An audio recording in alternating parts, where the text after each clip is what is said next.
I just remember the cool thing about it was I had friends in my little group, and if I walked away, I would have to really think. Now, is she black or white? Oh yeah, yeah. Like it was just.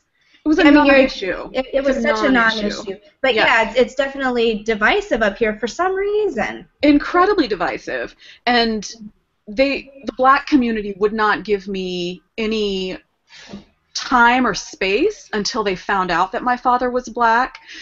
And it was the reverse with the white community. I had one friend who, when we were showing family pictures, and I innocently brought my family picture in, and she took one look at it, and she literally felt betrayed, as if I had been holding out on her, and she didn't speak to me for weeks because she found out that my father was black.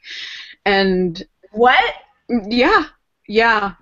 And my sister, who you also know, is actually quite dark-skinned. We have the same parents. Yeah, she's your full sibling, and she looks black, and you look white. Yep. It's like the most interesting thing. Yeah, and I do know a little bit what it is when we talk about the black experience in the United States. I've been only able to see it through her perspective and going places with her.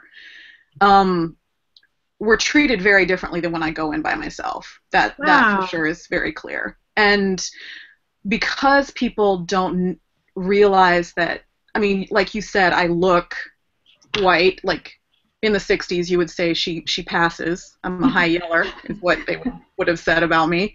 And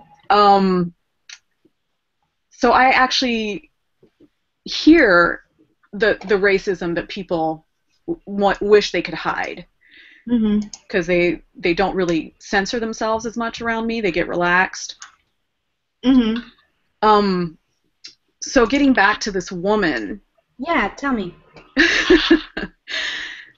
What a complex situation, because we have somebody that is clearly, in my opinion, doing something very deceptive to gain position and influence. Yeah. And it looks, if I remember correctly from the story, she got scholarships based on checking the box that she was black. She got certain positions in the community, like official positions, and she got like an academic position. And I read that before she was doing this, like at Howard University, she actually sued the university for denying her a teaching position.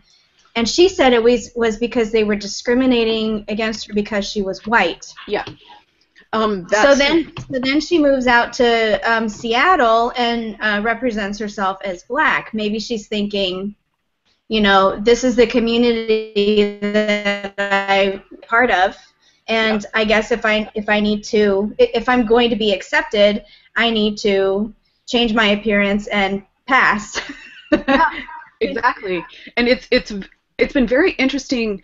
I mean, just even listening to that story, just all the institutionalized racism that we have in this country comes to light. The fact that just having access to certain positions, depending on what box you check, that alone is disturbing to me.